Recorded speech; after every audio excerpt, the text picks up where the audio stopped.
आज की जो कहानी मैं आप लोग को सुनाने और बताने जा रहा हूँ, आज की कहानी सबसे अलग है।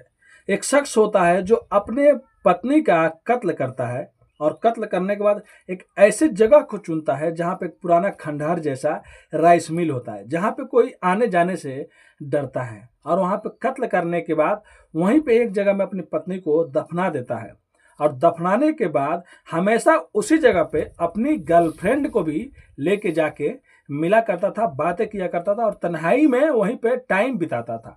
बस ये भी चेक किया करता था कि उसकी पत्नी की लाश बाहर तो निकल नहीं आई है और भूत से भी डरता था कि उसकी पत्नी कहीं कुछ और तो नहीं बन गई है, लेकिन वहाँ पे रहता था और डरता भी था। ऐसे कर के 2 से 3 महीने हो जाते हैं, लेकिन एक दिन कुछ ऐसा उसके साथ में एक और घटना घट जाता है।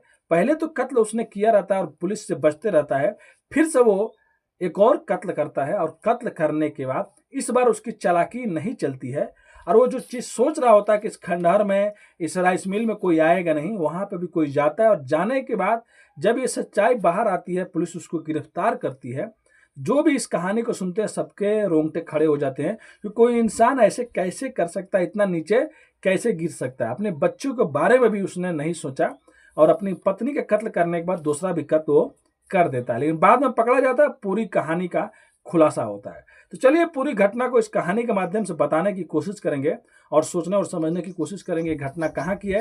उससे पहले आप लोग से रिक्वेस्ट करता हूं, अगर आप भी हमारे चैनल पे नए हैं तो चैनल को आज ही सब्सक्राइब कर लीजिए, लाइक कर दीजिए, दोस्तों को शेयर कर दीजिए। आपका भाई बहुत ज़्यादा मेहनत करता है, जॉब करता है, फिर टाइम निकाल कर आप लोग के लिए सच्ची कहानी, सच्ची खबर लाता हूं। तो चैनल को सब्सक्राइब कीजिए, अपने भाई को भी सपोर्ट कीजिए।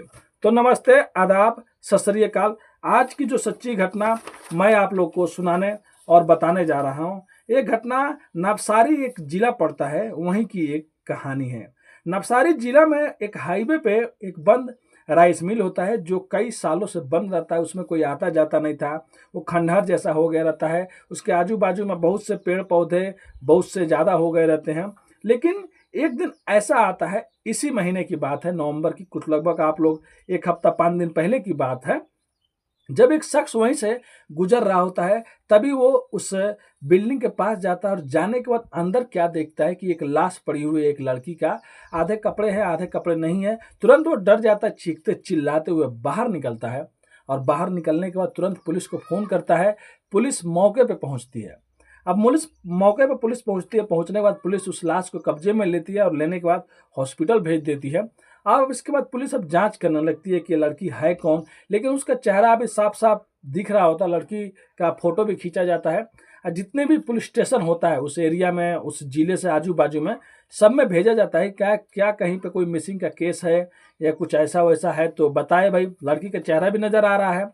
तभी एक पुलिस के पास में एक महिला आती है जिनका नाम नफीसा होता है।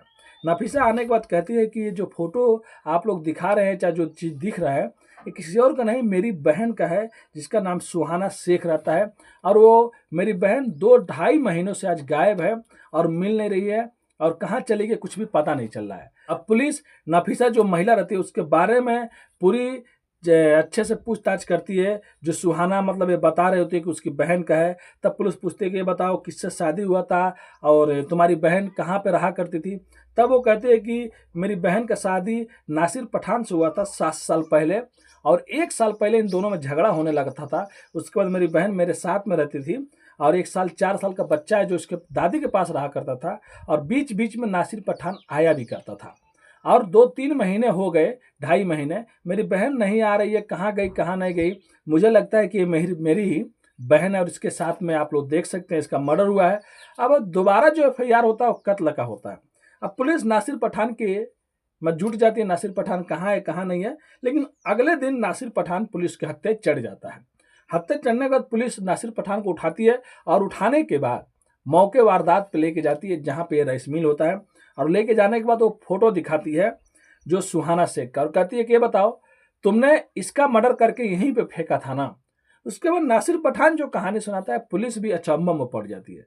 नासिर पठान कहता है कि जिसका फोटो आप लोग दिखा रहे हैं वो लड़की ये तो है ही नहीं और मैंने इस लड़की का कत्ल नहीं किया जो फोटो में दिखाई दे रहा है। हाँ, मैंने इस लड़की का कत्ल किया। पुलिस को कुछ भी समझ में नहीं आता है कि उधर नफीसा बोल रही है कि वो उसकी बहन का फोटो है और यही उसके बहन का पति है, और ये बोलता है कि मैंने सुहाना का कत्ल नहीं किया, जिसका फोटो दिखाई दे रहा है, हाँ मैंने इस लड़की का कत्ल किया है। फिर पुलिस से बार बार ये चीज़ कह रहा होता है। फिर पुलिस कहती है चलो ठीक है, ये बताओ कि ये लड़की कौन है।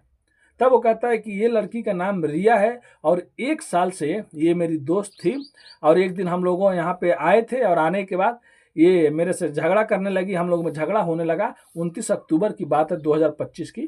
फिर मैंने इसका गला घोट कर कत्ल कर दिया और लाश को यहीं पे छोड़ के चला गया। मैं ये मानता हूँ साहब कि मैंने इस लड़की का कत्ल किया है, लेकिन ये जो फोटो आप लोग दिखा रहे हैं जिसका नाम सुहाना शेख है, इसका मैंने कत्ल नहीं किया। अब पुलिस सोचने लगती है कि आखिर में नफीसा क्यों झूठ बोल रही है कि ये उसकी बहन का है या ये उसका पति है, इसने कत्ल किया है। पुलिस कहती चलो वो फोटो को उतना अच्छे से नहीं दिखाए, नहीं पहचानी होगी, लेकिन चलो ये केस तो सॉल्व हो गया। फिर दोबारा नफीसा से पुलिस पूछताछ करती है और कहती है देखो, जो तुमने फोटो में कहा था कि तुम्हारी बहन है, और तुम्हारा वो बहन का जो पति है नासिर पठान, उसने कत्ल किया है, वो मान रहा है कि उसने कत्ल किया है, लेकिन तुम्हारी बहन इसका नहीं मान रहा है जो फोटो में तुम दिखा रहे हो। और वो जो कहानी बता रहा है कि 1 साल पहले मेरी एक रिया नाम की लड़की से दोस्ती हुआ था, फिर हम लोग एक साथ में रहते थे, मैंने उसका कत्ल किया है। फिर उसके बाद पुलिस अब रिया के बारे में पता लगाती है, तो पता चलता है कि हाँ सच में एक रिया नाम की लड़की है। उसके घर वालों को भी बुलाया जाता है और फोटो दिखाया जाता है, घर वाले पहचानने लगते हैं और वो रोने लगते हैं। तब वो लोग भी बताते हैं कि हाँ 1 साल से रिया नासिर पठान के साथ में रहा करती थी, और कभी कभी 2-3 दिन पर बात हुआ करती थी, लेकिन आज 1 हफ्ता हो गया है, 5-6 दिन बीत गया है, रिया फ़ोन नहीं कर रही है। तो पुलिस को एक चीज़ तो क्लियर हो जाता है कि ये नासिर पठान अपने गर्लफ्रेंड रिया को मारा है। लेकिन जो सुहाना शेख गायब हुई है, जिसका पति है नासिर पठान, उसकी बहन जो नफीसा है वो भी कह रही है कि इसने मेरी बहन को मारा है, मेरी बहन कहाँ चली गई, हो ना हो इसी का हाथ है। अब पुलिस फिर दोबारा आती है, और आने के बाद पुलिस अब इस बार नासिर पठान से अच्छे से पूछताछ करती है, और जो सुहाना रहते हैं उसके मोबाइल का CDR लोकेशन हर चीज़ निकालती है पुलिस। शायद उसके नंबर से कहीं बात हुआ हो, तो सही में लगभग 2.5-3 महीने से सुहाना के मोबाइल से कहीं पे फ़ोन नहीं गया रहता है, कहीं पे कोई मैसेज नहीं रहता है, कहीं मोबाइल उसका एक्टिव नहीं रहता है। तो भाई पति से भी झगड़ा चल रहा था, हमेशा हो रहा था, और लास्ट टाइम पति ही आया था घर में, उसके मिल उल के कभी जाता था बच्चे उच्चे के लिए, उसका एक बच्चा रहता है। जब नासिर पठान से दूसरी बार पुलिस अच्छे से पूछताछ करती है तो नासिर पठान टूट जाता है। पहला तो जुर्म इसने कबूली कर लिया रहता है, जो मैंने कत्ल किया है रिया का, जो इसकी दोस्त रहती है, गर्लफ्रेंड रहती है। लेकिन जब दूसरी बार ये कहानी सुनाता है तो पुलिस सुनने के बाद सब कोई दंग हो जाता है। वो कहता है कि साहब, जिसका फोटो आप लोग दिखा रहे हैं मेरी पत्नी है, जिसका नाम सुहाना शेख है, इससे मेरी शादी 7 साल पहले हुई थी, जिंदगी बहुत अच्छे से चल रही थी, और बीच बीच में बहुत झगड़ा हुआ करता था। मेरी पत्नी मेरे पे बहुत शक किया करती थी, और हम लोगों का एक 4 साल का बच्चा भी रहता है। लेकिन बीच में इतना झगड़ा बढ़ जाता है कि झगड़ा बढ़ने के बाद हम लोगों में झगड़ा ज़्यादा होने लगता है। इसी बीच में एक रिया नाम की लड़की मेरी ज़िंदगी में आती है, मेरी दोस्त बनती है 1 साल पहले। जब ये बात मेरी बीवी को पता चलती है तो मेरी बीवी और भी झगड़ा करने लगती है। इसके लिए मेरी बीवी अपने बहन के घर जाकर रहने लगती है, और मैं और मेरा बेटा मेरी माँ के पास यानी कि अपनी दादी के पास रहा करता था, और मैं रिया के साथ में खुश रहा करता था। लेकिन बाद में ऐसा हो गया कि हम कभी कभी बच्चों के लिए मिल लिया करते थे, मैं सुहाना से भी मिलता था।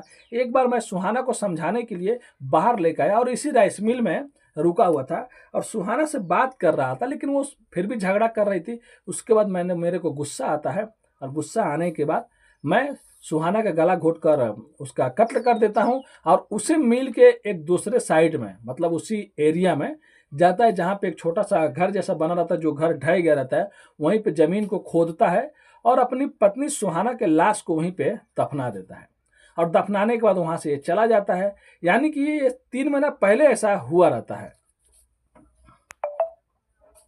अब अपनी पत्नी का लाश को ये वहीं पे दफना देता है, और दफनाने के बाद अब लगभग 2-3 महीना पहले की ये बात रहती है। अब उसके बाद हर दिन अपनी गर्लफ्रेंड को ये लेके वहाँ पे आया करता था उसी राइस मिल में, और वहीं पे अपनी गर्लफ्रेंड के साथ टाइम बिताया करता था, प्यार की बातें किया करता था, और उस जगह पे भी जाता था जहाँ पे इसने अपनी पत्नी को दफनाया था, ये देखने के लिए कि कहीं उसकी लाश बाहर तो नहीं आ गई है, किसी को पता तो नहीं चल गया है। और ये भूत उससे भी डरता था कि कहीं भूत उत नहीं बन गया होगा, तो ये जाता था अपनी गर्लफ्रेंड के साथ में और यही सब चीज़ देखता था। मतलब कई बार गया था 2-3 महीनों में। फिर बाद में ऐसा आता है कि जो रिया रहती है, इससे भी थोड़ा बहुत इसके झगड़े अब होने स्टार्ट हो गए रहते हैं। उसके बाद ये 29 अक्टूबर को रिया को भी उसी राइस मिल में लेके जाता है जहाँ पे अक्सर ये लोग जाया करते थे। और जाने के बाद रिया से भी बातचीत हो रहा होता, फिर झगड़ा होने लगता है। फिर बाद में ये रिया का भी गला घोट कर कत्ल कर देता है, और कत्ल करने के बाद उसी राइस मिल में उसी जगह पे फेंक के चला आता है। और ये सोच रहा होता है कि मैं बाद में जाऊंगा तो लाश को दफना दूंगा, क्योंकि पहले भी इसने एक कत्ल किया था और आज तक किसी को कुछ भी पता नहीं चला था। और वहाँ पे सुनसान इलाका है, कोई भी उस राइस मिल में जाने से भी डरेगा, भाई खंडहर जैसा हो गया है। लेकिन एक शख्स हाईवे के किनारे जो रहता है वो जाता है, और जाने के बाद देखने के बाद पुलिस को बताता है, तो पूरी दोनों कत्ल के बारे में वो पूरी सच्चाई बता देता है। लेकिन अगर यहाँ पे वो पहले अगर उस लाश को भी दफना देता रिया का, तो शायद पुलिस को कभी कुछ पता ही नहीं चलता, और अगर आदमी वो नहीं गया होता तो वो भी पता नहीं चलता। लेकिन कई बार कातिल भी कुछ ऐसी गलतियां कर देते हैं जिसके बाद पुलिस के हत्थे चढ़ जाते हैं, और यहाँ पे ऐसा ही हुआ।